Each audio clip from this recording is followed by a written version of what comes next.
नमस्कार दोस्तों, स्वागत है आपका मेरे यूट्यूब चैनल में। आज 4 जुलाई है और हम सभी लोग 3 जुलाई के इम्पोर्टेंट करंट अफेयर को डिस्कस करेंगे। चलिए वीडियो को शुरू करते हैं। फर्स्ट क्वेश्चन है, कर्नम शेखर सेवानिवृत्ति हुए या किस बैंक के एमडी एंड सीईओ हैं थे? किस बैंक के एमडी एंड सीईओ थे? तो इसका करेक्ट आंसर हो जाएगा इंडियन ओवरसीज बैंक। चलिए इम्पोर्टेंट की को देख लेते हैं कर्नम शेखर के बारे में कि कर्नम शेखर हैज़ रिटायर्ड 30 जून 2020 को रिटायर हो चुके हैं और इन्होंने ज्वाइन किया था स्टेट बैंक ऑफ इंडिया को as a PO probationary officer के रूप में इन्होंने ज्वाइन किया था 1983 में। ठीक है, और इसके फाउंडर कौन है? तो 10 फरवरी 1937 में इसका फाउंडेशन हुआ है इंडियन ओवरसीज बैंक का। टैगलाइन क्या है इसका? टैगलाइन है good people to grow with. ठीक है, चलिए बाकी के रेस्ट ऑप्शंस को हम लोग डिस्कस कर लेते हैं। ठीक है, और हेडक्वार्टर कहाँ पे इसका? चेन्नई तमिलनाडु में है। रेस्ट ऑप्शंस को डिस्कस करते हैं जैसे ICICI bank. ICICI means industrial credit and investment corporation of India. Establishment हुआ है 5 जनवरी 1994 में। हेडक्वार्टर मुंबई में है। एमडी एंड सीईओ है संदीप बख्शी। टैगलाइन होगा इसका हम है ना। नेक्स्ट ऑप्शन है कैनरा बैंक। कैनरा बैंक का एस्टेब्लिशमेंट हुआ है 1906 में 1906 में। हेडक्वार्टर बेंगलुरु कोलकाता कर्नाटक में है। एमडी एंड सीईओ है इनके टी एन मनोहरम और टैगलाइन होगा टुगेदर वी कैन। ठीक है, बैंक ऑफ इंडिया देख लेते हैं। तो बैंक ऑफ इंडिया का स्थापना हुआ था 7 सितंबर 1906 में। हेडक्वार्टर है मुंबई में और एमडी एंड सीईओ है अतनु कुमार दास। राइट, और इसके टैगलाइन हो जाएंगे रिलेशन बियॉन्ड बैंकिंग। चलिए नेक्स्ट क्वेश्चन, किस प्रतिष्ठित कोरियोग्राफर की मृत्यु हो गई है? तो करेक्ट आंसर हो जाएगा इसका सरोज खान। राइट, सरोज खान इसका करेक्ट आंसर हो जाएगा। 4th नंबर ऑप्शन है ये। ठीक है, 4th नंबर ऑप्शन है। और तो बाकी जैसे देख लीजिए, एक सरोज खान के बारे में इंपॉर्टेंट की पॉइंट है कि इनको सरोज खान के नाम से जाना जाता था, बट इनका ओरिजिनल नेम क्या था? रियल नेम था निर्मला नागपाल। राइट, बाकी के रेस्ट ऑप्शन को डिस्कस करते हैं जैसे एवर्ट विक्स। एवर्ट विक्स कौन थे? तो यह वेस्ट इंडीज़ के फॉर्मर क्रिकेट प्लेयर हैं। ठीक है, फिर है गीता नागभूषण। हाँ, गीता नागभूषण ये कौन है? तो कन्नड़ राइटर थे ये। और कार ट्रेनर, ये कार ट्रेनर कौन है? तो यह writer, comedian, director and writer actor थे। इनकी मूवी आई थी एक ओ गॉड 1977 में आई थी। राइट, एक आई थी द मूवी जग 1979 में आई थी। Next question, the book title the future of higher education 9 mega trend launch किसके द्वारा किया गया? मतलब ये लॉन्च किसके द्वारा किया गया यह बुक? ठीक है, तो करेक्ट आंसर हो जाएगा एम वेंकैया नायडू। यह बुक जो है लिखा गया किसके द्वारा, यानी ऑथर कौन है इसके? तो यह बुक जो लिखा गया है C.A. पट्टाभिराम के द्वारा लिखा गया है। ठीक है, बाकी के ऑप्शंस को डिस्कस कर लेते हैं जैसे कि है नरेंद्र मोदी। नरेंद्र मोदी के द्वारा एक बुक लिखा गया है एग्जाम वॉरियर, इंपॉर्टेंट है। अमित शाह जी के द्वारा एक बुक लिखा गया है कर्म योद्धा।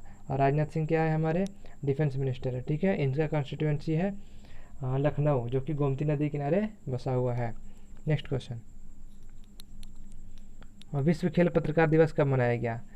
विश्व खेल पत्रकार दिवस कब मनाया गया? 2 जुलाई को, 2 जुलाई को मनाया गया। ठीक है, इम्पोर्टेंट की पॉइंट ये है इसका कि इंटरनेशनल स्पोर्ट्स प्रेस एसोसिएशन के द्वारा यह उसकी वर्षगांठ के समय पर यह दिवस मनाया जाता है, जिसका हेडक्वार्टर हो गया स्विट्जरलैंड और प्रेसिडेंट है इसके ज्ञानी मैरलो।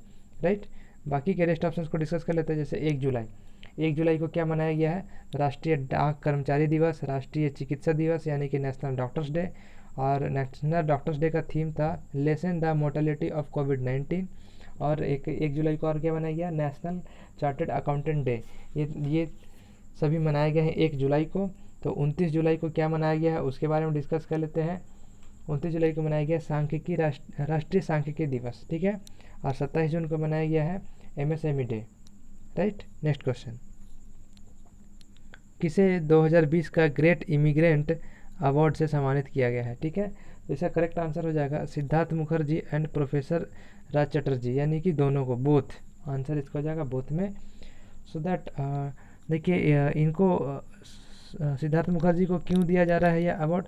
तो कोविड-19 के बारे में जागरूक करने के लिए, उनको बढ़ाने के लिए, जागरूकता बढ़ाने के लिए उनको सम्मानित किया गया है। इनके द्वारा एक बुक भी लिखा गया था, emperor of all maladies, a biography of cancer. इन्हें 2014 में पद्मश्री अवार्ड भी दिया गया है। और राज चट्टी के 2015 यानी कि 2015 में पद्मश्री अवार्ड दिया गया था। राइट। नेक्स्ट क्वेश्चन, विश्व बैंक ने एमएसएमई के लिए कितने मिलियन डॉलर की मंजूरी, इमरजेंसी रिस्पांस कार्यक्रम को मंजूरी दी है? ठीक है, तो इसका करेक्ट आंसर हो जाएगा 750 मिलियन डॉलर। राइट। देखिए क्या है, विश्व बैंक ने इम्पोर्टेंट की देख लीजिए, विश्व बैंक ने अपनी निजी क्षेत्र की शाखा अंतर्राष्ट्रीय वित्त निगम यानी आईएफसी के जरिए उपरोक्त मुद्दों को निपटेगा, ताकि भारत सरकार का पहल का समर्थन करके तरलता के अनलॉक करके एमएसएमई क्षेत्र की रक्षा की जा सके, और साथ ही गैर बैंकिंग वित्तीय कंपनी और लघु वित्तीय बैंक एसएफबी और वित्तीय नवाचारों को सक्षम बनाएगा। ठीक है, जैसे कि वर्ल्ड बैंक आता है यहाँ पे, विश्व बैंक यानी कि वर्ल्ड बैंक आता है, तो वर्ल्ड बैंक के बारे में डिस्कस कर लेते हैं। वर्ल्ड बैंक जो है वो दो चीज़ों से मिलकर के बना है। एक तो है आईबीआरडी है, और दूसरा है आईडीए है। राइट, आईबीआरडी मतलब international bank for reconstruction development, और आईडीए में से international development association. World bank का हेडक्वार्टर हो जाएगा वाशिंगटन डीसी। प्रेसिडेंट है David Malpass, MD and CEO है अंशुला कांत। इस्टेब्लिशमेंट हुआ था इसका 1944 में। नेक्स्ट क्वेश्चन, भारत सरकार ने एनबीएफसी एचएफसी के लिए विशेष नकदी प्रवाह का मंजूरी दी है, तो ये कितना दिया है? तो 30,000 करोड़ रुपए का मंजूरी दिया गया है। तो एनबीएफसी क्या होती है?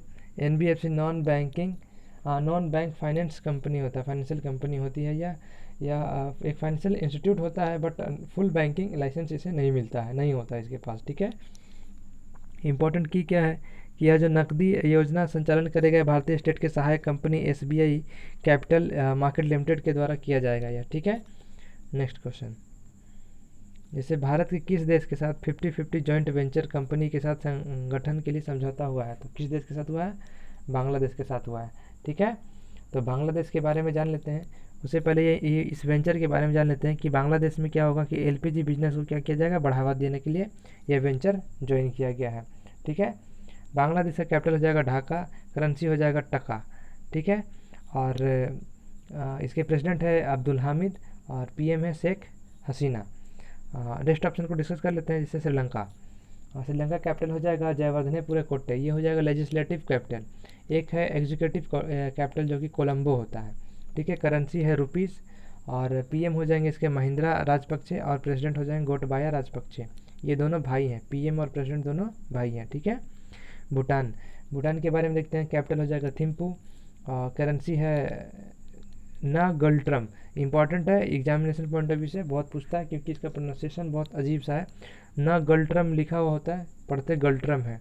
पीएम लोटे टी शेरिंग, इसको टी साइलेंट करके शेरिंग पढ़ेंगे, लोटे शेरिंग। राइट, नेपाल के जो हो जाएगा कैपिटल काठमांडू, करेंसी है नेपाली रुपी, और पीएम हो जाएंगे केपी शर्मा ओली, और प्रेसिडेंट हो जाएंगे विद्यादेवी भंडारी।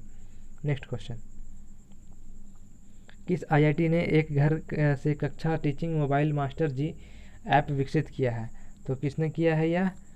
तो यह किया है आईआईटी कानपुर ने किया है। ठीक है, आईआईटी कानपुर ने किया है इस ऐप का डेवलपमेंट। ठीक है, ये क्या करेगा? तो it will be very helpful to student in rural India.